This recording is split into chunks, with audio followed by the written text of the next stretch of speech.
Alright guys, welcome back to the channel. In today's video I will show you how you can create your own patch from scratch and how I go about creating a patch when I'm sitting down here with Boss Tone Studio.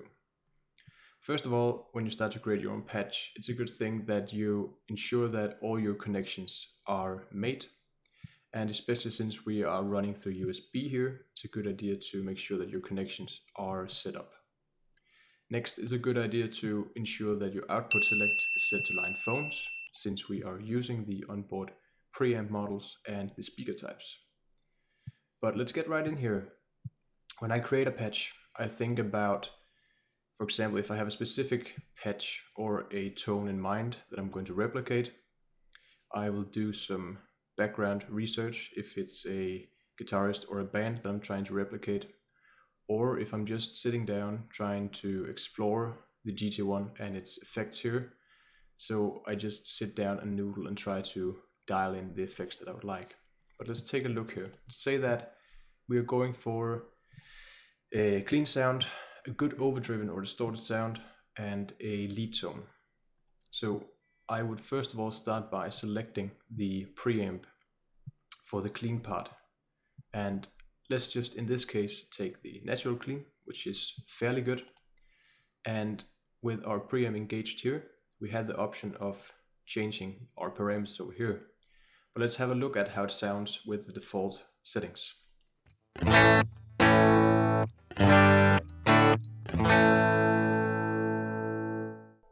Alright, so that's pretty straightforward there. I like to add in a little bit of ambient as well, just to brighten up or give the sound a little bit extra life. So here's with the reverb.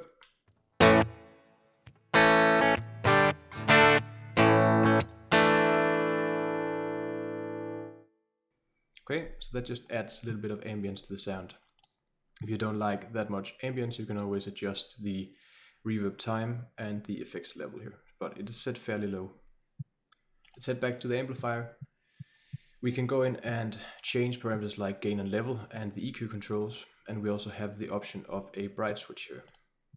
Let's try and change around the speaker type a little bit to hear if we can get another character from the speaker type. So let's set it to 1/12.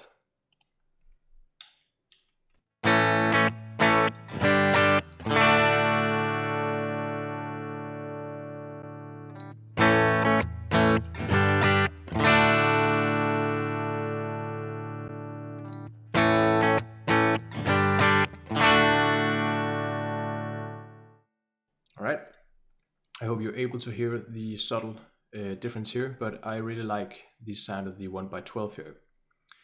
So I'm going to stick with that, and I feel that for now we are good on gain and level, and for the EQ as well. I think if I might need to add anything, I will do it afterwards, because I think we're sounding good so far. Let's think about the other effects that we want to incorporate here. For a good clean sound, I might add in some chorus just to give it that bit of depth and modulation.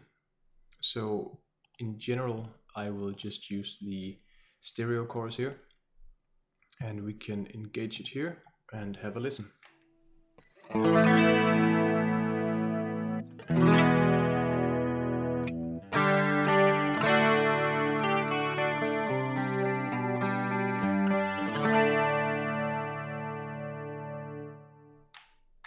Okay, so that sounds pretty good.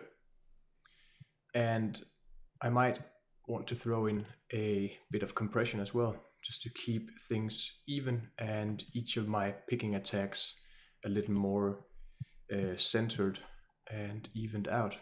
I like to use the stereo compressor, but a thing to keep in mind when using compressors here is that effects like compressors and overdrives and distortions will tend to add a bit of volume, and especially on overdrive distortions when there are talk about drive or gain. So let me give you an example here. We have set up the compressor fairly straightforward. It's the stereo comp, and let me strum a chord with it off, and let me hold that chord and turn it on so you can hear what exactly is going on here.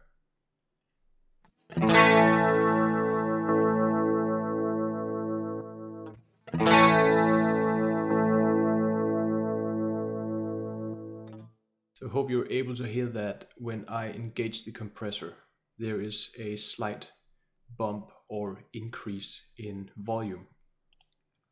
And it might be fine because the compressor overall is trying to even out our picking attacks, but if we at some point want to add an overdrive distortion on top of this, still with the compressor activated, we might run into a little bit of a further increase. So I would always recommend you to keep an eye and listen very closely on your effects, especially the ones with level and gain. Listen for those increase or a drop if that's the case, and then go in and take it right at the effect's own level parameter.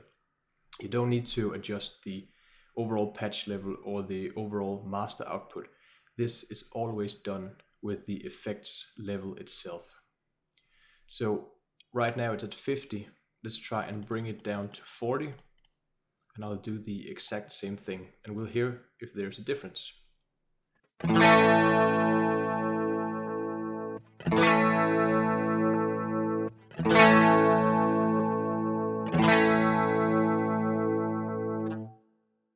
Okay, to me that sounds pretty good.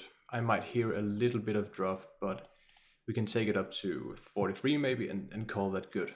And you can always adjust the sustain and attack and the tonal character of the compressor here. But let's kick the compressor on here and it will just make our notes sustain a little longer.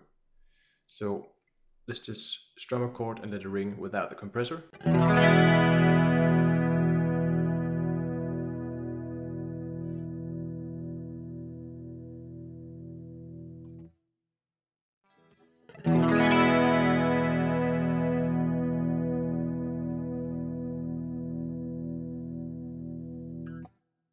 So you can hear the second chord with the compressor on actually keeps it fairly intact for a longer part than it actually did without the compressor, even though this guitar is actually sustaining pretty well. But for any clean sounds, it's often a good idea to have a bit of compression there to just even out your picking attack and letting you have your notes sustaining a little better. So we'll just leave the compressor on here. So for me, this right here would probably be a pretty good and straightforward clean sound.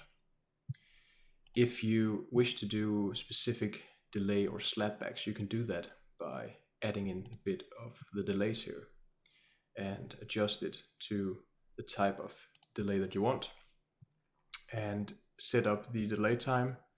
You could do a 16th note if you really wanted some of those slapback kind of tones, and then just adjust the feedback and the effects level in order to dial that in. But I think I'm pretty set with this right now, so let's have a listen again to how it sounds.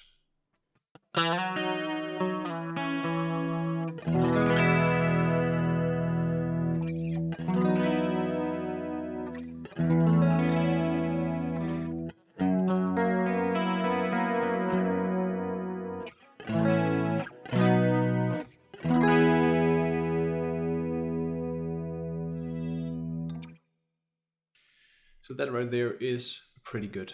I really like that.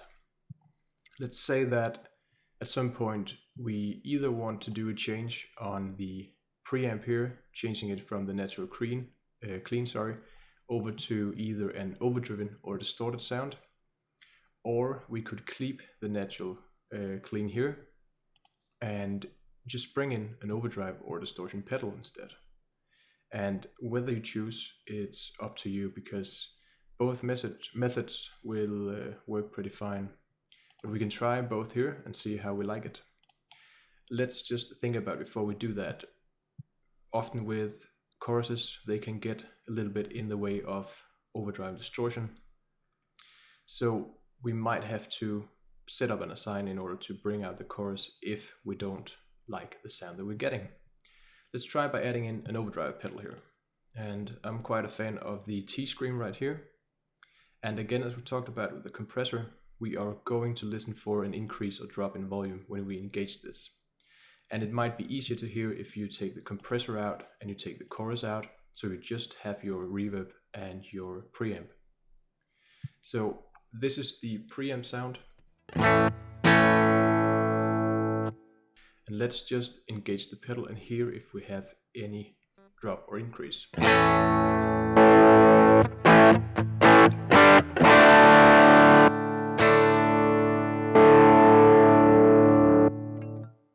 I hear a tiny bit of increase in volume, so let's just take it from 50 down to 45. I'll strum a chord again.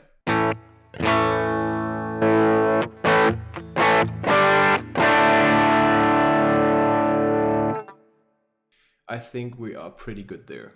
If you still hear a little bit of increase, you are probably going to be fine. But you can always take the effects level down until you think you are where you need to be. Okay, so we have that dialed in now. Let's just try and bring in the chorus and hear how it sounds to determine whether or not we need to set up and assign in order to take it out. So here's how that sounds.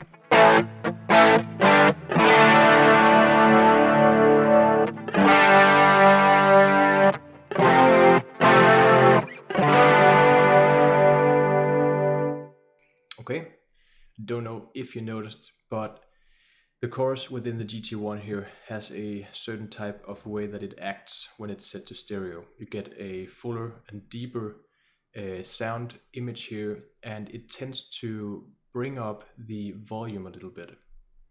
And let's just see if I can get you to hear that. So here's a chord.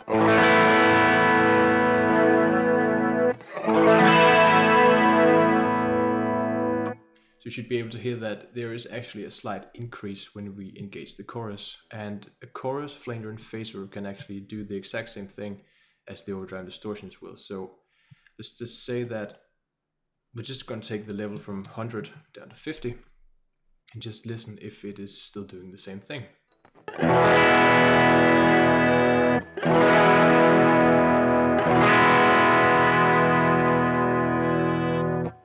Okay. So that's pretty good, but I often find that it's not really a problem because the chorus will not, in case of preamps and overdrive distortions, go in and ruin a sound that a preamp or distortion pretty much would. It is easier to control the chorus and get it to sound within the patch. So the effects level can be adjusted to whether 50 or 100, depending on what you like. Okay. I think that in this case, we're just going to leave the chorus. I think that we have a little too much drive on the overdrive here. So let's just bump that down to around 40. And when I lower the drive, I might have to go in and increase the effects level again, depending on if I hear any drop or increase. So let's just try that.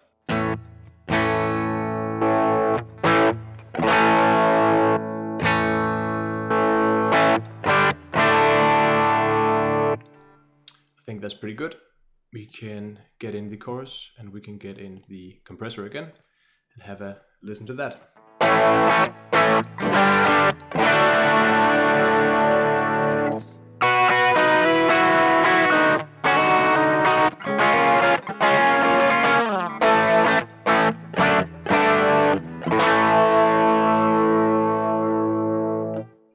All right, that sounds pretty good. Let's say that we've now set up the overdrive, we can turn it back off, and we can go in and set up and assign to activate it.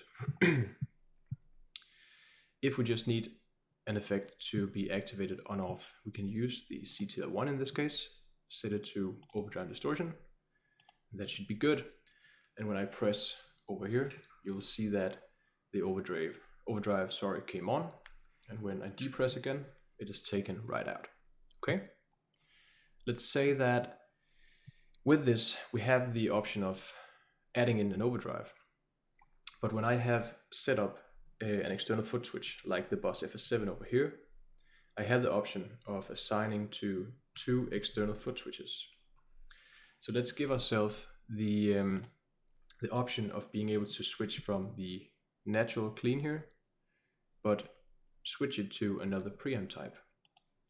So let's go in and set this up. We're going to use one of our available assigns. Make sure that we this time set it to CTIL2, which is on the FS7. We still want to toggle because we want to press it in and press it out. Our target is going to be the preamp, and we're going to select the type parameter here because we want to switch between two types. Our minimum target is the natural clean here, and the maximum target will be the amplifier that we wish to switch to. So let's say that we're going for an amplifier type with just a bit more grit. I really like the match drive, so we are going to change to that. And with this activated, we now have the external foot switch to change the preamp. So when I press it over here, it is now on natural clean. Right now it's on match drive. Okay. And let's just hear how that sounds.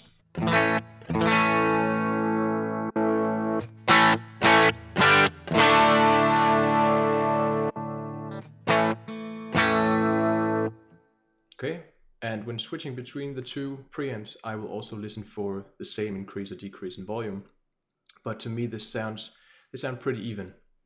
If I had a problem with the level, it would be a matter of setting up an extra sign here in order to change the volume of one of the preamps.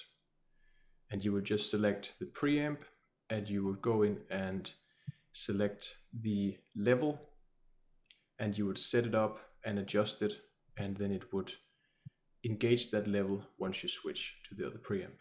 But to me, this sounds pretty even right here. So what we have set up so far is that we have an overdrive to be activated on GT-1. We have a preamp change on GT-2 of the preamp. Last, we might want to give ourselves more of a lead tone or a boost. So in this case, we can either choose to, if we have the overdrive on, to boost that, or we can choose to set up the boost for the preamp.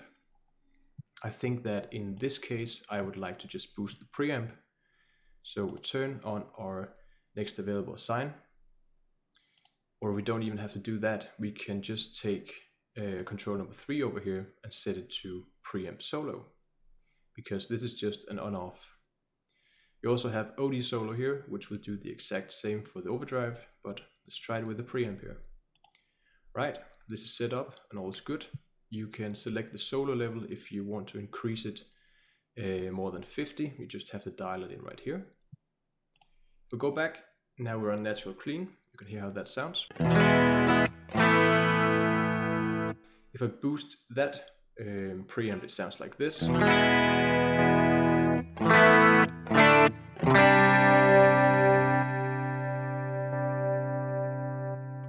So there's just a slight bit of boost there if you're playing a lead part.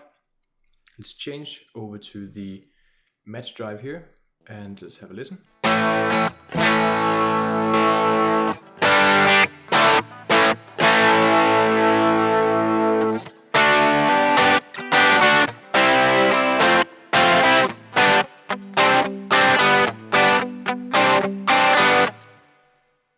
Okay, so that just with that overdriven preamp, it adds a little bit more of boost and a little bit more to the EQ frequencies.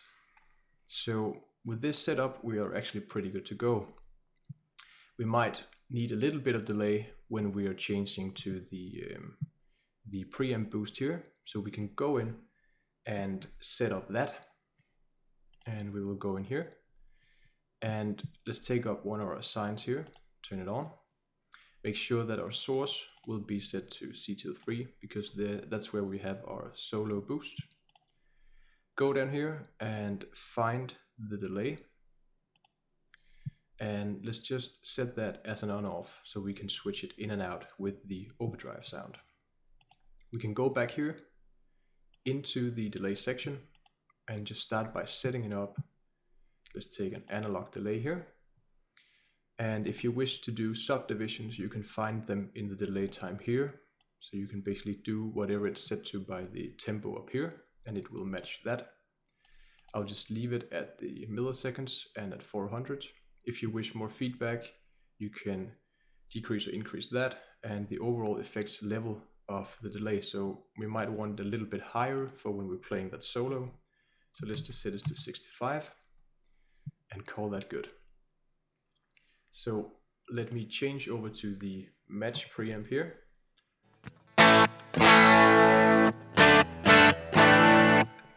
And let's just now increase the solo and delay.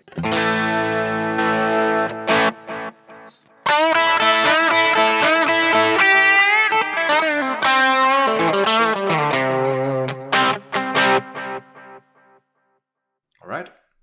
You can always, if you feel that delay is too much, you can always go in and decrease the effects level or the feedback. But with all of this setup here, we have quite a nice palette of effects and things we can do. We have a preamp change, we have an overdrive, and we have the rest of the effects. So that's pretty good. We can have a listen to the match drive being boosted by the Tube Screamer. Let's hear that.